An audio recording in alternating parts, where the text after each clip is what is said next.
Muurahaisihmettely jatkuu täällä luontovartissa. Tässä on tien vieressä tämmönen muurahaiskeko, jonka vieressä on tämmönen pienempi keko. Muutaman metrin päässä seuraava keko, jonka vieressä pikkukeko ja pikkukeko.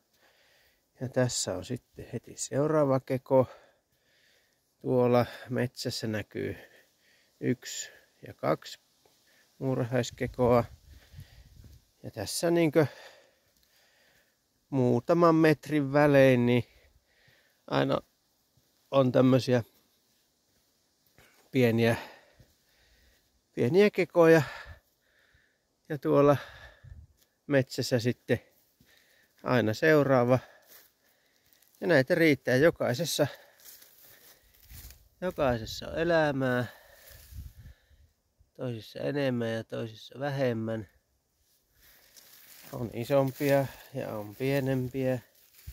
Ne on sitten ihan pieniä. Ja täällä kun menee tänne mettään, niin täällä näitä niinku on. Tää on tämmönen ehkä 50 × 50 metriä alue, jossa näitä kekoja on täällä. Täällä vaan niinku, niitä vaan täällä jatkuu. En tiedä, onko kaikki saman yhdyskunnan väkeä vai onko tämä niinku tämmönen suurkaupungin sivukyliä. Tai joku muurahaisten Pariisi, jossa sitten keskuskin olisi. En tiedä, olisikohan tämä nyt sitten keskusta ja näyttää ehkä isoimmalta.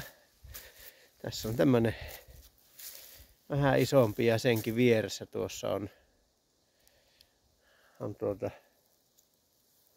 useampi pieni. On ne erikoisia elukoita. Pitäisikö tuonne nyt sitten jos me sovitaan, että tämä on Pariisi, niin sillä on varmaan työt kesken, mutta pystytetään Eiffel-torni sinne nyt tuonne huipulle, niin siitä sen tunnistaa.